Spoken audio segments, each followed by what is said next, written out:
Connor's Corner. It's kind of like some sort of random news segment. Beat poetry. Like just crazy word things. It's informative. Rhythmic. Quirky, but fun.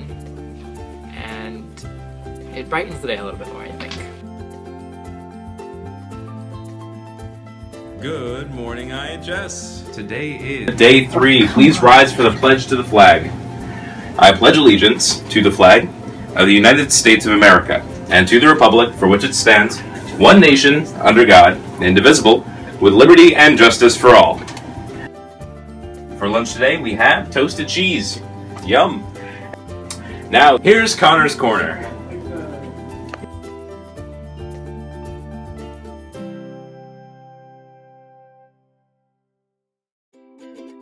I invented it. The last week of school I was doing health tips for the summer. So it's like, you know, ticks, sunscreen, water safety. Just that. And my goal, I mean, I think I'm just naturally sometimes funny, just how I say things. My goal wasn't to be funny, it was just to reach people. And I heard a lot of comments like, oh, I loved your wellness words. And I'm like, oh, cool. But they kept saying it, and a lot of people said it. So I say to Melander, Miss Linton and he are in charge of WIHS announcements. I could do this every day, you know. And they're like, oh yeah, well, you know, we only have 2 minutes. It's like, yeah, I'll make it work. So I basically proposed it. They liked it. And I said, I'm gonna talk about kind of whatever. I'm gonna do it in 20 seconds. It ends up that I often go over that. But just to give them a little something. And yeah, so that's how it's kind of worked. It's my joy for the morning. I hear it over the announcements and it just makes me happy inside. During that first week, I counted, and literally there were 100 people came to me in one day, most of whom I didn't even know, saying how much they liked it. One could ask me for my autograph. Those who know me like it, but especially underclassmen love it. I don't know, I usually look forward to hearing it because it's interesting. Everybody is always really excited when it comes on in the mornings, and in my second period class, everyone always flips out if he's not on. I'd be really curious as to where he gets some of his inspiration for Connor's Corner, because it is so ridiculous and over the top sometimes, but other times it's very, very real. How do I get inspiration for Connor's Corner? That's a great question. Well, that varies. Listening to different people on the radio, like Garrison Keillor on NPR, that Writer's Almanac kind of thing. Connor comes up with his ideas based upon what's going on in the world. But I also think sometimes there's just random stuff that comes into his brain. I always want to have a message. The goal is to always have something somebody can take from it. You know, to be as silly as you want, but also have that life message of this is how you can do something in your life, and something will turn out a little better than expected. And people won't realize, I have an experience in life, and I'm like, yeah, wow, that was weird, or wow, I really want to talk about this. But of course, I can't just talk about my life, so I'll disguise that in other things and get that message out. My favorite ever one was the potluck dinner, and that was based on the cross-country dinner where they acted like animals. They were piling food up, they were like elbowing their relatives, their grandmothers, they were pushing them away. All they wanted to eat was food and, you know, stuff it in their faces and grease, just taking their hands into the mac and cheese. It's like, this is flippin' barbaric. All bases are loaded at the potluck dinner. I forgot it was bring your own plate, so I opened my hands. There was a barrel of 3-bean salad and then a 12-bean salad next to it. It's as though the definition of a single-filed line had never been written. There were people shuffled, shoving, and screaming. They were stabbing, grabbing, and taking. Some Jude just football tackled another dude over an Oreo cookie, ignoring the 230 boxes next to him. Fried chicken, potato salad, mashed carrots, plum pudding, lamb chops, jellied corn cakes, and short ribs. Some overly zealous woman has just brought in a cantaloupe, and people are just now starting to collapse.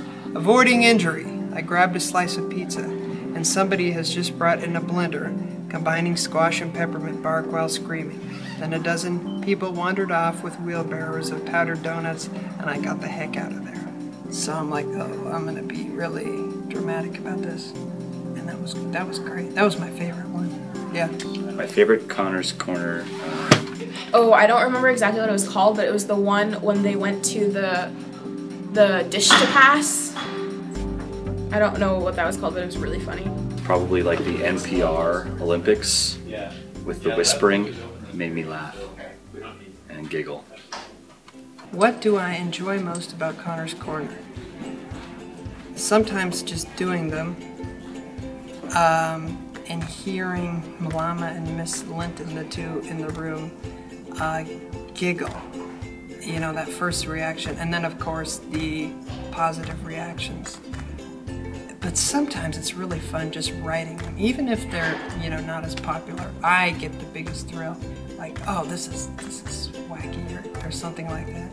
I was doing them, and some of the most popular ones in class before.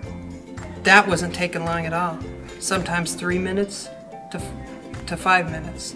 If I'm doing them at home and want to do multiple ones in one night or in one setting, you know, that could take up to 15, but not a lot. Not a lot. Well, to be honest, I listened to it because Mr. Anderson in my second period class makes us all shut up when the announcement comes on. But I love the fact that each day they get more interesting and that there's never a repeat. And that sometimes they can just be ridiculous, but other times they can be about actual events. Most find me funny. Send me a picture. Some might find me bizarre, odd, eccentric. Send me a picture. But usually with that eccentricity is also a compliment. And that's fine with me.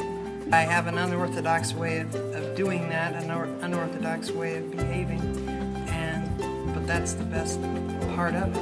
What types of messages do you want to leave with? It's hard to pick just one, but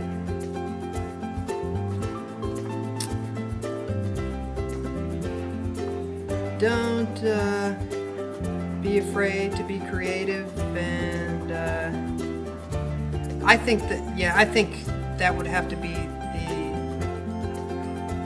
the one that I would tell people the most. Don't just do what other people are doing. Do you, and be creative, think outside the box, and don't be ashamed of who you are, who you actually are. You know, don't try to be somebody else. Just do it, and really, you know, screw other people's reactions if that's what you're afraid of. Of course, there are a lot of messages, but that's probably the sole one.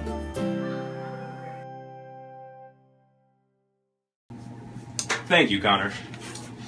Well, those are all the announcements today, Friday, January 23rd, 2015. Have a February Friday, IHS.